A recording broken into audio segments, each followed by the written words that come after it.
2000. So Here we go. France had just won the 98 World Cup. And then they also won this one for their second title. Zinedine Zidane winning the Best Player award for the tournament. Are England any good yet, and where did they come? So this is when our manager was now Keegan, after Glenn Hoddle started to take over, had 98 and then lost his job. And then Keegan took over. Right. And for this one, we didn't get out of the group. We came third in the group. We played Portugal in our first game. We lost 3-2. Goals from Figo, Pinto, and Nuno Gomez. And for us, it was Scholes and McManaman. And we actually went 2-0 up in that game. So, would you say that this is England's golden generation at this point? I think we were pretty unlucky in this tournament, to be fair. We beat Germany 1-0 in the second game. Yeah. And then we lost against Romania again, 3-2. And we had Shearer and Owen score on that one. This is post 98. United have won the treble. And the team is David Seaman, Gary Neville, Phil Neville, Sol Campbell, Tony Adams, Martin Keough, David Beckham, Paul Scholes, Shearer's the captain, Michael Owen, Steve McManaman, Gareth Southgate, Nigel Martin, Paul Ince, Gareth Barry, Stephen Gerrard, Dennis Wise, Nick Barmby, Emil Heskey, Kevin Phillips, Robbie Fowler, and Richard Wright. So this team, you've got future Ballon d'Or winner, or he might have even won it this year. No, I think he wins it a couple of years' time, Michael Owen. This team here is an exciting team. It's a very good team. In 98, it played some fantastic football. For Keegan to come in, he's probably improved the mood around the camp, but it should have performed way better than what they did. We're missing some people, like Andy Cole's out, who's injured. But interestingly, he didn't take David James, Rio Ferdinand, or Kieran Dyer to this one. And all three of those players were being talked about. They were decent. He took a 33-year-old Dennis Wise, who, I don't know, I felt like that was a bit of an odd decision. I think this is the makings of that golden generation. You can see them sort of sprinkled in there. Steven Gerrard's in there. One cap just before, though. Yeah. I mean, it was sort of like, it seems like another transitional tournament where we haven't kicked on from 96. So we didn't win in France 98. But obviously this is a European Championship episode. So yeah. No, but it's important to reference that 98 squad, I think. And our defenders, like the two Arsenal lads, soon to be three Arsenal lads because Sol Campbell's there. But Keown and Adams are both 33 at this point. It's a good mix of, once again, we're looking at this team and you've got some great leaders in there, Tony Adams, Martin Keown. You've got some extremely talented youngsters, Paul Scholes, Michael Owen, Steven Gerrard. England have continuously let us down. They always will. It's like your mate who, like, he says he's going to come to the pub. He's going to meet you on Saturday with everyone else, and there's always an excuse. Or he's always, he's late to everything. That's the England team. They're rubbish. You can give them all the talent in the world, and they continuously. I think I'm getting upset because I'm getting memories are coming back to me. Unfortunately. But yeah, it's so unfortunate that we didn't kick on, and it is a shame. So yeah, England exited the group, and let's get those unhappy memories continue with Euro 2004. So this, I would say, is England's golden generation. So, or in quotes, I say that because that's their media trademark. And how do we get on? Well, we just lost to Brazil in 2002 World Cup. Sven was the manager, and obviously we all know we lost to Portugal on penalties after Wayne Rooney lit the tournament alight in the game against Portugal, broke his metatarsal early on in the game. I wouldn't say that's why we should have lost. I mean, players should be stepping up. But like Wayne Rooney at 18 years of age was unbelievable in that tournament, wasn't he? He was just throwing. He was going shoulder to shoulder with defenders, men, and he was still a boy, and they were just falling to the ground. He was an animal. Wayne Rooney, as you see him now, you might have seen him recently. He's a stocky fella. He's got he's carrying a bit of weight and that. And when at the end of his footballing career, he probably looked quite slim, underweight, especially at United at the end. He looked, quite, I don't want to say skinny, but quite lean. But Wayne Rooney at 18, 20, 21 years of age was this stocky mass. And he was just bouncing defenders around. He was quick. He was strong. He was amazing. And he was very unlucky. Very. We lost the first game, though, 2-1 to France after Lampard scored the early goal. And then it was a Zidane double in 90 plus 1 and 90 plus 3. I remember that because I ran outside crying. We've all been there. When they got the penalty, I remember they got a penalty 93rd minute. I was like, oh, no. And then we beat Switzerland 3-0, a Rooney double and a Gerrard goal. And then we beat Croatia 4-2, Scholes, Rooney double, and Lampard. So before we go to the Portugal game, let's look at that team. This is the golden generation here, as they say. David James was our goalkeeper, perhaps probably the weaker link of the team. Sorry, David. Gary Neville, Ashley Cole, John Terry, Sol Campbell. We had Carragher at defence as well. Ledley King, Phil Neville. Where's Rio in there? Is Rio not there? Oh, is that when he got his suspension? No, because yeah, might have been. I think he had a suspension then. Might have been. But we still had obviously in midfield Gerrard, Beckham, Scholes, Lampard, Nicky Butt was in there, Hargreaves, 23-year-old at Bayern Munich at the time, Joe Cole, Kieran Dyer, and then forwards options, Owen, Rooney. Who else do we have? Darius Vassell, Emil Heskey. Just ridiculous amount of talent there. I think we was always a few. Do you think we was like a few players off? Like we had world-class players in those positions, but not every position. No, I think we developed players quicker than we developed our intelligence of formations and systems. Yeah. So if you were given that team sheet today, as most normal football fans do, we like to imagine that we're the manager, etc. And you're given Steven Gerrard, David Beckham, Paul Scholes, Joe Cole, Kieran Dyer, etc., etc.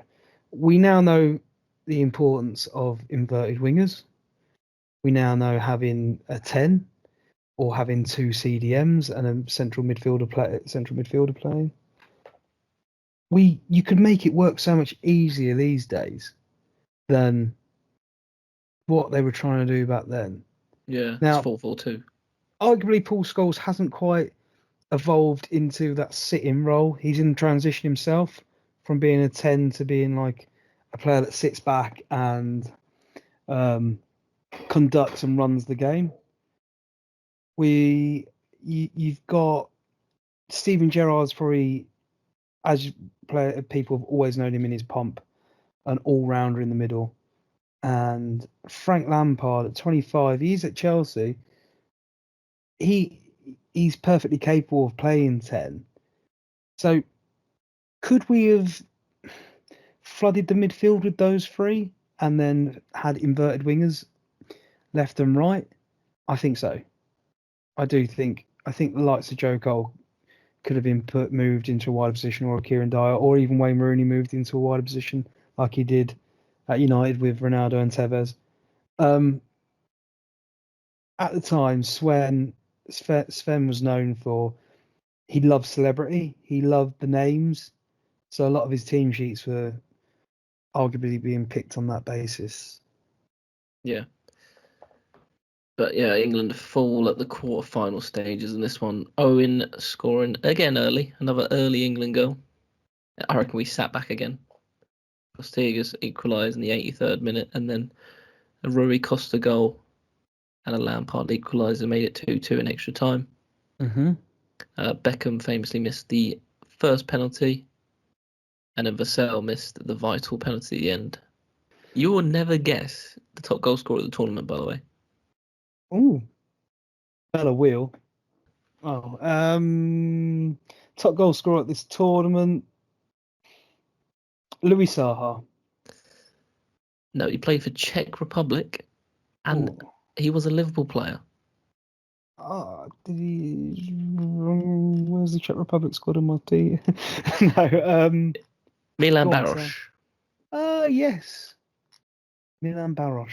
I But think yeah, people said he was fat when he signed for Liverpool and he was overweight and he wasn't getting played by. Was it Rafa who was the manager at the time? Yeah. Oh, what a douche. 4 goals, Rooney, even though he left the quarter-final stage, and the legend who is Ruud van Nistelrooy. Yes. So I had that in there. But this was the tournament that Greece shocked everyone and won 1-0 in the final against the home nation Portugal. Yep. For an unbelievable shock. I wonder what their odds were before the tournament. But yeah, Greece won that one with their first title. 08. What a dark year for English football that was. Wally with a brolly. And England didn't qualify after losing 3-2 to Croatia in the qualifying stage. Surely the manager they had back then, if you're going from Ericsson, you go for like some tactical genius, don't you? Someone who's got some decent, resume, or is possibly still in football now. Who was the manager then? They went for a UEFA Cup champion who won it with Middlesbrough, who was formerly his assistant, I believe, Steve McLaren. Manchester United's assistant manager when we won the treble, and Manchester United's assistant coach manager when we got beaten at home by who was it? Crystal. Sorry, I butchered that. Yeah, Steve McLaren. We didn't qualify, did we? Yeah, very dark day. We did actually have some representation at the tournament. We had Howard Webb. Oh, did Fergie let him off for the summer? I guess so. But Dear. this one was the start of the Spanish dominance, where Torres scored in the final against Germany. Yeah. 1-0. But yeah, we'll just gloss over that one because we didn't even qualify. 2008, English football, I believe, is it the Pompa Mourinho at Chelsea still? No, United had just won the double with the Champions League and Premier League. Arguably, this period of time in football is possibly some of the best football I think the Premier League's ever seen, because you've got all the technical skills of fantastic players, yet there's more contact being allowed in the game. It's not being policed as much as it is now. VAR isn't even a question until 2010. The Premier League is probably flourishing in 2008. Yet the England squad can't qualify. I think that's dreadful. Yeah, we were sort of coming to the end of that golden generation. Yes, but you had your Wayne Rooney still. You had your Steven Gerrard wasn't old at this point. Yeah, if you look at the options we had, I don't know, Owen was always injured. Was Ashley Cole still playing? Of course he had to be. Yeah. I think Crouch was the mainstay in that team at the time, up front.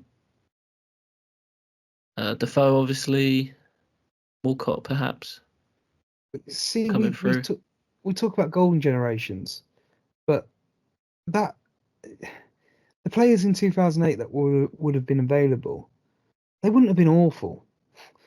You know, they'd have been a lot better than what we saw, say, in the late 80s under Robson and Greenwood and Taylor, you know. Mm. Well, I remember the Croatia game. It was Scott Carson made his debut, wasn't it? And he made that howler at the start. Isn't he still City's third goalkeeper? Yeah, he is. He's just there for bants. Just there for trophies and bands. Yeah, what a guy. But yeah, let's move on to 2012. England are back at the Euros now. 2012. The England team here looks very different from the 2004 team. So have we won it yet? No, we haven't won it. We had Capello for the start of the qualifying, and then Hodgson came in. Okay. So Hodgson led the line at the tournament. And we had a team of like Joe Hart, Johnson, Cole, Gerrard, Martin Kelly. If you remember him, he was in the squad. Terry was there, Walcott, Henderson, just coming through at 21. Andy Carroll, 23. Rooney at 26. So Rooney's only 26 at this stage. Ashley Young, Leighton Baines. Young Phil Jones at 20 years old was in the squad. James Milner, Scott Parker, Downing, Chamberlain, Defoe, sorry. Wayne Rooney and Phil Jones have looked 42 for the last 20 years. Yeah. Frank Lampard was ruled out with a thigh injury in this tournament. Ah. That's why he wasn't there. But I don't know, it just doesn't really scream the star power that we had in the previous tournaments. No, but the type of player is definitely changing. Not so much with defenders, but it feels like there's a lot more wide attacking players in this squad than what there would have been previously. I think the Premier League's moving away from 4-4-2 at this point. I think different formations being adapted. We've seen inverted wingers and whatnot now. And you can kind of see that's being reflected. But once again, Hodgson isn't known for playing the most attacking football, is he? No. I think he always had a 4-4-2 James Milner right mid on that tournament. But England, let me just say where we got to. So we topped the group. We have 2 wins and a draw. Coming from France 1-1, a Nasri goal and a Lescott goal. Then we beat Sweden 3-2 with an Andy Carroll. I remember this one, a great header for the first goal. And then Walcott and Welbeck as well. And then Rooney scored against Ukraine 1-0 in the last group game. Nice. Not nice that it was against Ukraine. Solidarity with Ukraine. But nice that I remember there was a happy moment for us because we haven't had many as a footballing nation, have we? No. And then, we lost in the next round, the first knockout stage against Italy. On penalties, of course. No, this has actually gone out of my memory. Apparently, Young and Cole missed the penalties, and Italy. I remember now because this is when Pirlo chipped Joe Hart. Do you remember? See, now I don't remember this either. I know of it, and I can tell. I can remember where I watched games, for example, in '98, but I can't remember this, and I think it's because it hurts too much. Yeah. It is, when like someone sees a traumatic event and they wipe it from their brain. Yeah. I think I've got to this point of being a football fan. This is opening up some wounds, isn't it? I might have some football PTSD. Should really laugh at mental conditions, but it's dreadful to think that this team didn't excel. Once again, all these teams. We're cursed. We're cursed. Well, we're more cursed later on as well. We'll get to that. But Spain win 4-0 in the final. It doesn't get better. No. Why are we doing this? I don't know. For the content. What's the message? So after that, 2016, this is a dark day for English football. Hodgson was the manager still for his last appearance. And what a way to go out. We lost to Iceland, 2-1. Oh, I remember that.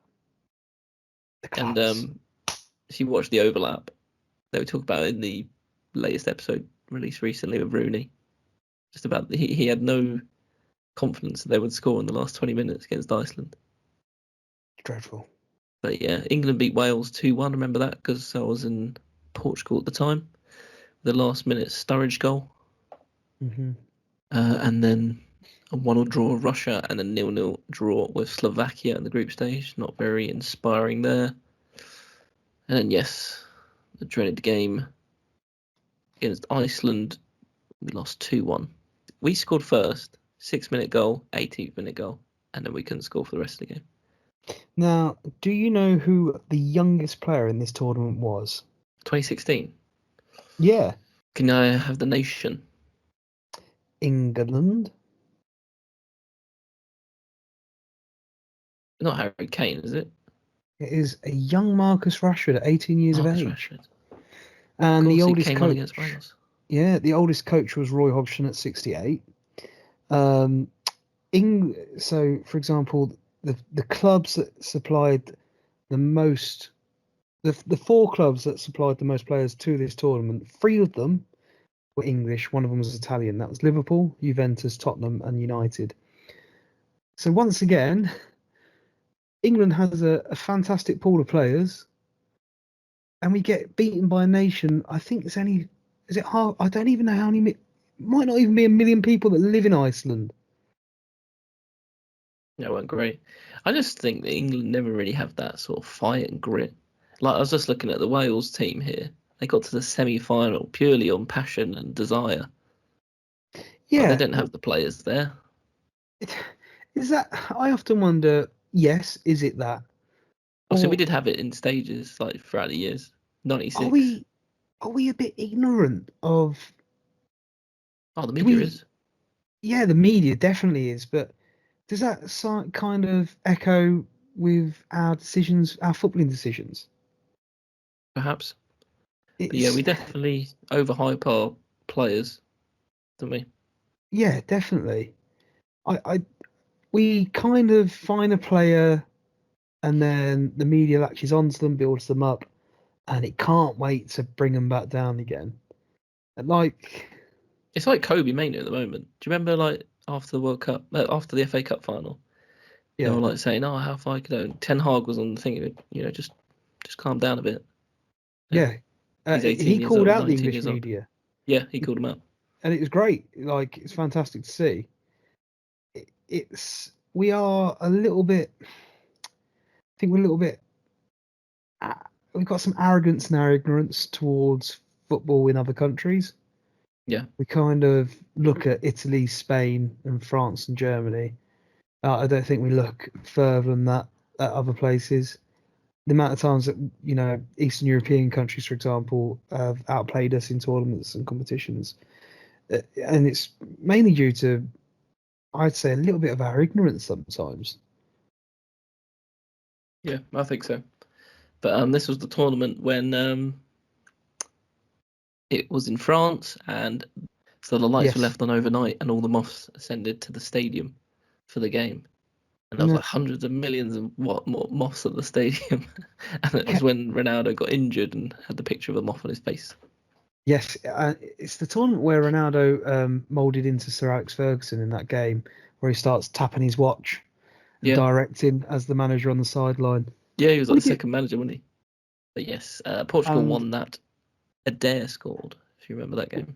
with the French, you don't know how much Michel Platini's put his hand in his pocket to twist a few nipples and bribe a few officials. You got some Vendetta against Patini. Well, yeah, like FIFA, I'm not happy because I remember when we got robbed of one of the World Cups. It went to the Arab Emirates, didn't it? The one that we've just had in the winter. Oh The yeah, one that isn't the one that isn't the real World Cup. yeah. And the Russians also got one as well. And that was all. It was all found later on to be. I was actually in Zurich the day the FBI raided the FIFA offices over there. I was at a wedding in Zurich. Oh really? Yeah, it's when Sepp Blatter got nicked by the FBI raided the FIFA offices. So the likes of Platini and that, if we don't talk about it, yeah, he's only remembered for his football, but he's dodgy. And it's the reason why we haven't had the World Cup here. Yeah. So let's not Well, forget. we had the Euros kind of here in 2020 or 2021 after the pushed all year from the pandemic.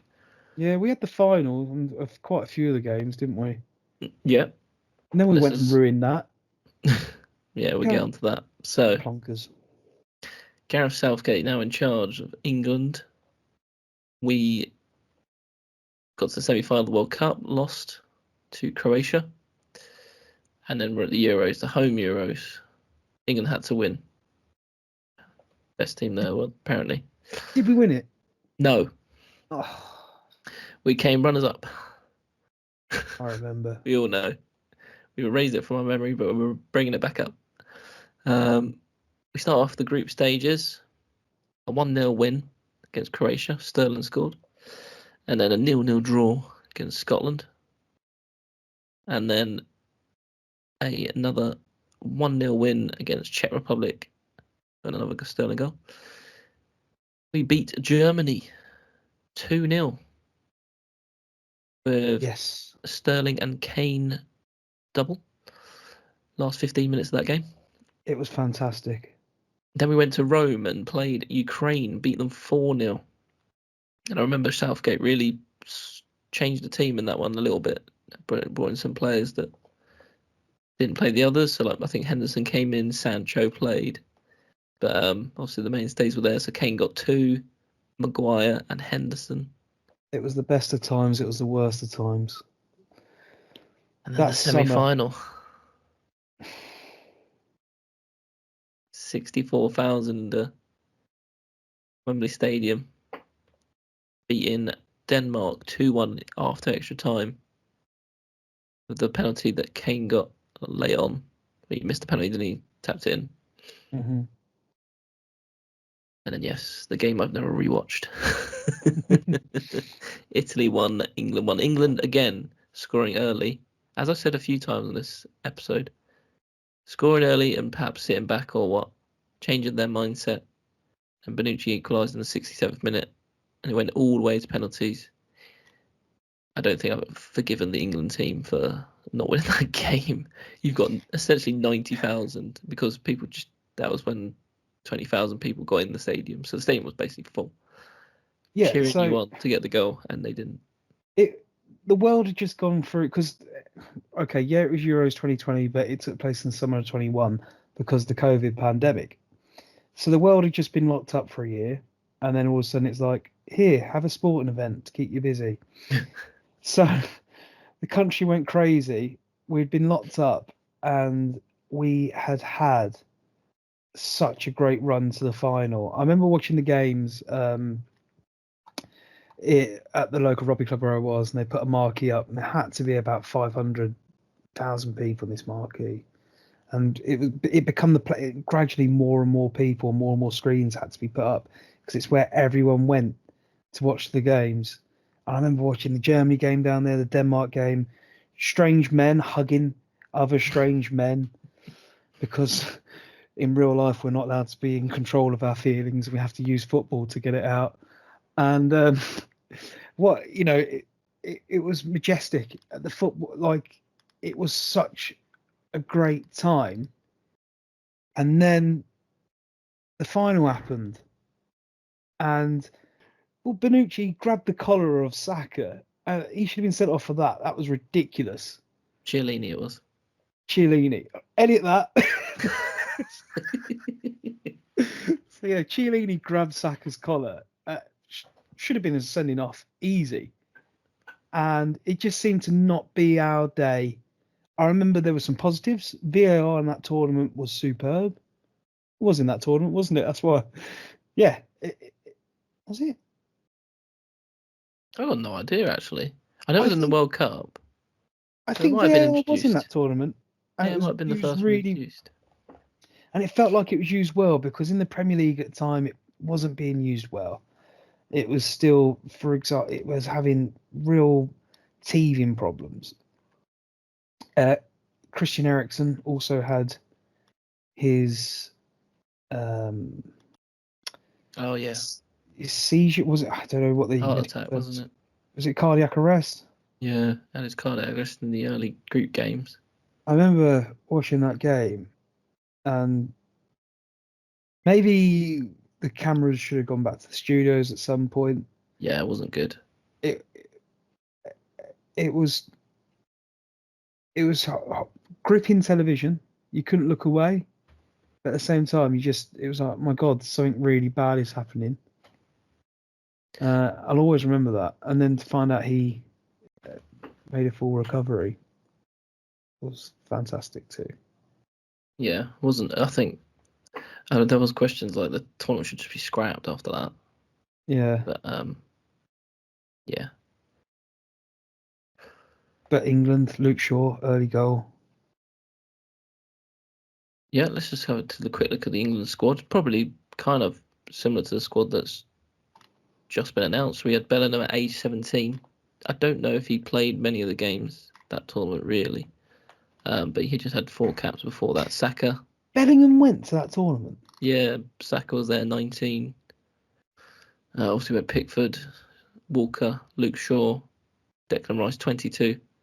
I remember the Italians were like amazed that Declan Rice came off the pitch because they viewed him like as one of our best players, and they were amazed that he was substituted.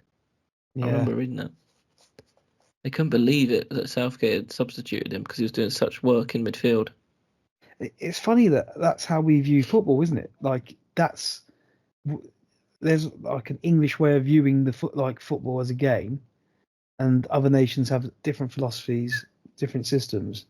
That they'll be watching someone like Rice, whereas we're probably too busy about what our wingers and fullbacks are doing. Yeah. We had Stones, Maguire, Grealish, Henderson, Kane, Sterling, Rashford, Trippier, Phillips, Tyrone Mings that came in. A little shout out for him at the early stages of that tournament when I think Maguire or Stones was injured. He came in, played the first few games and done really well. Yeah. Sancho, obviously. Mason Mount, Foden. That was when Foden famously dyed his hair. Yeah, For Connor Gaza. Cody. Yeah. Ben White. Ben White, obviously still friends with Southgate at that time. Yeah. So yeah, a lot of those players obviously are in the squad this time. We're very quick to have a go at Gareth Southgate as fans because we're fickle. But there's certain things that I remember from that tournament, and that was how much the players were enjoying each other's company. There was an iconic image of Saka in an inflatable jumping into a swimming pool. Yes, I remember that now. He was, and you looked at it and you couldn't help but smile because he was genuinely just an 18-year-old boy having the time of his life. And that's all because that was a 19-year-old boy. That's all because Gareth Southgate created that environment for them to do that. Yeah. And the forward thinking to have a 17-year-old Jude Bellingham in that squad might not have featured that much, but now, come the future, 3 years later, it's going to be really important to how England perform. So maybe we're harsh on Southgate for his in-game philosophies, his formations, the defensiveness, but he does do a lot of good as well. Maybe he'd be a fantastic director. I remember that final. He brought on Rashford to play at right back for the last 2 minutes. He brought Sancho on as well to like proper go for the penalties. Well, best penalty takers. Yeah, they missed, but I don't feel like I can be overly critical for them missing. No, they had the bottle to go out there and take them. Yeah, but yeah, and then obviously that's the end of that one, and now we're on to 2024. Are we going to win it? Of course not. We never win. Will we get out of the group? I hope we get out of the group. Yeah, surely. Well, that's the thing about England. The anticipation is like the best bit, but they always let you down. Yeah. Now, sports science suggests that teams that win tournaments aren't necessarily the most attacking. They're the teams that don't let goals in. So there is a logic to slightly being more defensive and attacking with tournament football. Now, we have an embarrassment of riches when it comes to our players.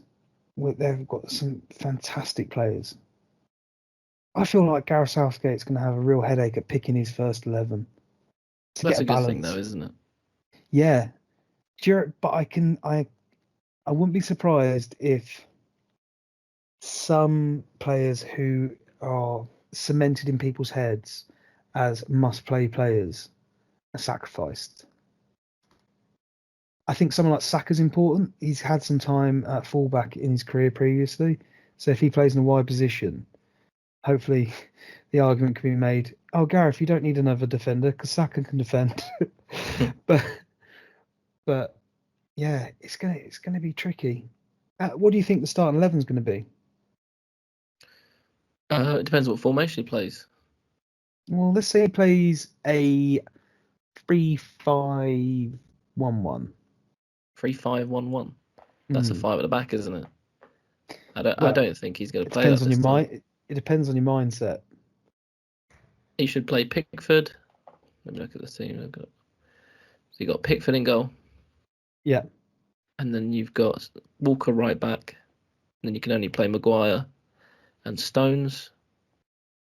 And then your left back's your conundrum because you've got Shaw in the squad, but is he fit? You got Trippier in the squad, is he fit? Conso, I watched him come on against Vinicius Jr. at Wembley. He done okay, so he could do a job at left back maybe. Depends on the fitness on that one. Joe Gomez as well played left back for Liverpool. Yeah. And then do you play Kobe Mainu in there with Rice and Bellingham? But then people want Phil Foden in the middle as well. Mm-hmm. And then you got your wingers. I saw today they said that Saka is a lock for right wing, but I don't know. You've still got Cole Palmer. You've still got Phil Foden, of course, who play there as well. I don't know. It's weird. It's just like so many options that he can use. I quite like when we do play with three at the back and we have Stones, Maguire, and Walker as a back three, because then it does free up players like Saka or maybe a Trent Alexander or a Luke Shaw to play in that wider position in the 5. But people would see it as 5 at the back, wouldn't they? Like I did, I guess. Yeah, but they might see it as 5 at the back. I'm sure Gareth doesn't really care what people are thinking. Exactly. Maybe we could start seeing it as actually being more attacking. We saw, because Glenn Hoddle played 3-5-2 with England in '98, and it was good. We played good football. It does allow us to flood the midfield with very talented footballers. You are going to get Foden and Bellingham in the starting midfield together, probably with Declan Rice and Kobe Mainu, if it's a 3-5-1-1. Harry Kane's probably the only certain player on that team sheet, and Pickford. Yeah. I think everything else is up for grabs. To round it off, Sean, where are we going to end up? At home. With the trophy or not? It's coming home, Dylan. That's all I wanted to hear. Thank you very much, everyone. I'll see you all on the next episode.